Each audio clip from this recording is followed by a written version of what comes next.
Safety, ये शब्द हम अक्सर सुनते हैं, लेकिन इसका असली मतलब क्या है?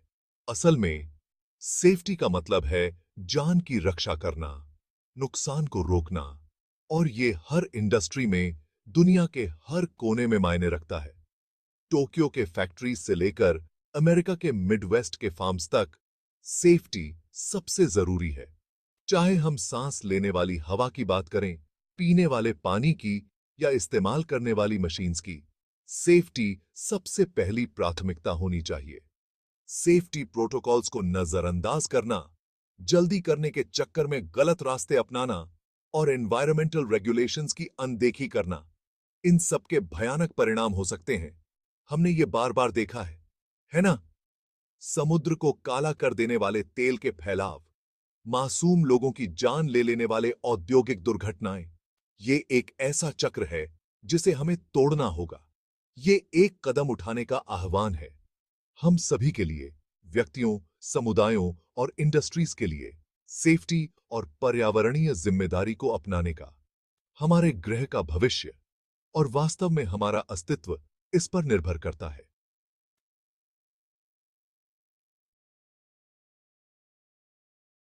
पर्सनल सेफ्टी से ही सब कुछ शुरू होता है। ये अपनी भलाई की जिम्मेदारी लेने और अपने आसपास के लोगों का ध्यान रखने के बारे में है। चाहे हम सड़क पार कर रहे हों या प्रयोगशाला में काम कर रहे हों, हमारे कार्यों के परिणाम होते हैं। सीट बेल्ट पहनना, सड़क पार करने से पहले इधर उधर देखना, ये कुछ ऐसे आसान से काम हैं जिनसे जान बचाई जा सकती है। कई इंडस्ट्रीज में पर्सनल प्रोटेक्टिव इक्विपमेंट या पीपीई बहुत जरूरी होता है। हार्ड हैट्स, सेफ्टी गॉगल्स और ग्लव्स हमें संभावित खतरों से बचाते हैं। लेकिन पर्सनल सेफ्टी शारीरिक सावधानियों से कहीं आगे तक जाती है। ये अपने आसपास के बारे में जागरूक होने के बारे में भी है। संभावित खतरों के प्रति सतर्क रहना, और अगर हमें कुछ असुरक्षित दिखाई देता है तो बोलना। याद रखें, सेफ्टी सबकी जिम्मेदारी है। पर्सनल सेफ्टी को गंभीरता से लेने से हम जागरूकता और जिम्मेदारी की एक ऐसी संस्कृति बनाते हैं जिससे सभी को लाभ होता है। जब हम वर्क प्लेस में कदम रखते हैं तो सेफ्टी और भी महत्वपूर्ण हो जाती है। चाहे वो ऑफिस हो, फैक्ट्री हो या कंस्ट्रक्शन साइट, एक सुरक्षित काम करने का माहौल बनाने के लिए एम्प्लॉयर्स और एम्प्लॉयज दोनों की जिम्मेदारी होती है। इसका मतलब है स्पष्ट सेफ्टी गाइडलाइंस, नियमित ट्रेनिंग और अच्छी तरह से मेंटेन्ड उपकरण। इसका मतलब यह भी है कि एक ऐसी संस्कृति को बढ़ावा दिया जाए जहां सेफ्टी की चिंताओं को गंभीरता से लिया जाए और उनका तुरंत समाधान किया जाए। कई देशों में काम करने वालों के सुरक्षित और स्वस्थ कार्यस्थल के अधिकारों की रक्षा के लिए कानून बने हुए हैं। अमेरिका में occupational safety and health administration या ओशा कार्यस्थल में सेफ्टी के स्टैंडर्ड्स निर्धारित करता है और उन्हें लागू करता है। ये कानून और नियम केवल ब्यूरोक्रेटिक हर्डल्स नहीं हैं। ये दुर्घटनाओं, चोटों और यहां तक कि मौतों को रोकने के लिए डिजाइन किए गए जरूरी सेफगार्ड्स हैं।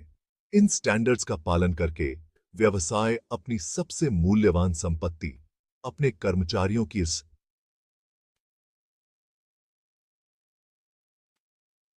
रक्षा करते हैं।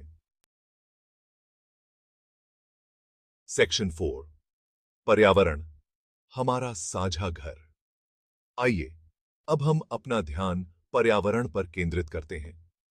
हमारा ग्रह, अंतरिक्ष की विशालता में यह फीका नीला बिंदु, हमारा एकमात्र घर है।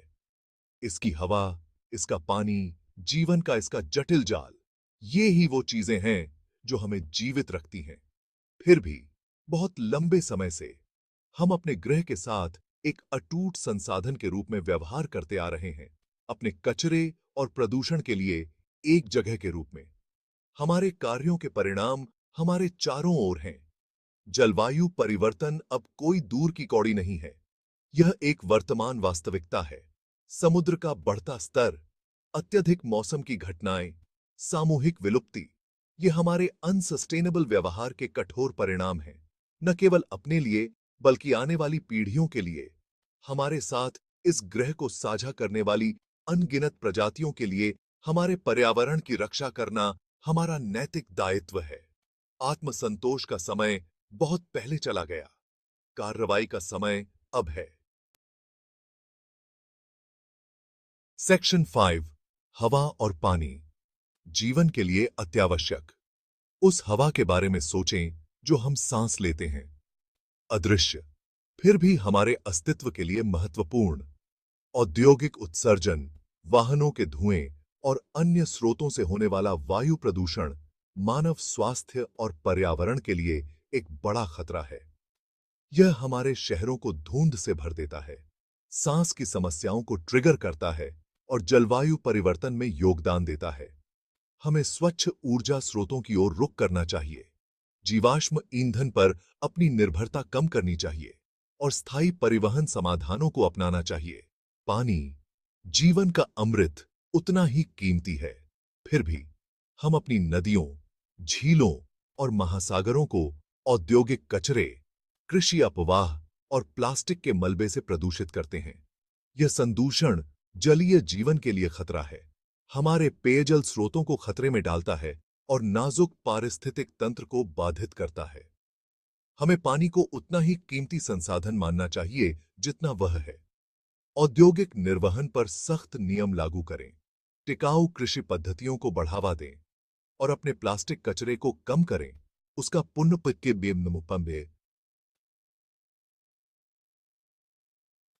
उपयोग करें और उसका पुनर्चक्रण करें।